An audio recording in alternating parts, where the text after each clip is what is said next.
Hi, my name is Gabriel. I am a BMW genius here at United BMW in Alpharetta, Georgia. And today we're talking about the climate control in the brand new iDrive 8.5. So the main screen did change, but if you look down here towards the bottom, this should still look a little bit familiar. We still have our climate control located on the left and the right side for the passenger and the driver. However, to get to our climate control, there is a fan icon we have to hit to the left of our home icon, and we have a brand new layout for our climate control. If you look on the left, we can power off our climate control through here. We can also increase or decrease our fan speeds, and you have that available as well for the passenger, assuming your car is equipped with that.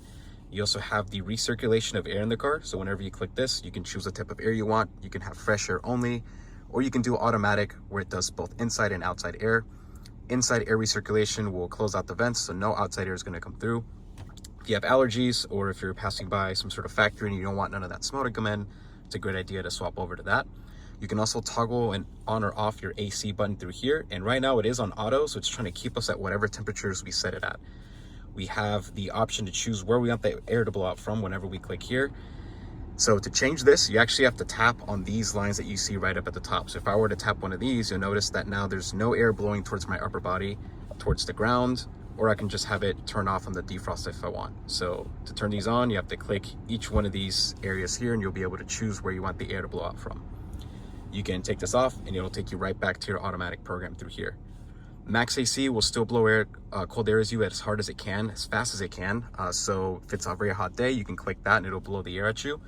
Want to make sure your windows are down first because it does take a little bit for the car to actually start blowing that cold air for you too. The synchronize option through here, whatever you do on the driver's side will transfer over to your passenger side. So if I increase my temperature, you will see that the other side also increases as well. So down here, we do have the option to activate our heated seats and our heated steering wheel if your car comes equipped with that. You should see this icon towards the right side of your temperature control.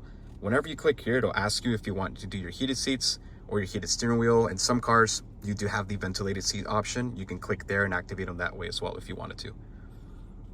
On the left-hand side, we have additional settings we can customize. Our individual settings will allow us to filter the type of air we want coming through the middle vents that you see right over here.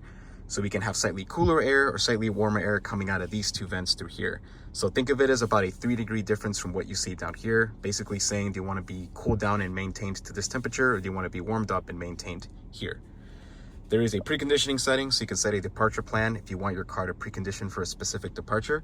So you can have it set for the afternoon, the morning, and you can also activate your remote engine start feature as well. Click here, you can turn that feature on, and now you should be able to remote start it by clicking on your lock button 3 times. And that's it for climate control. If you have any additional questions, please feel free to give us a call or stop on by.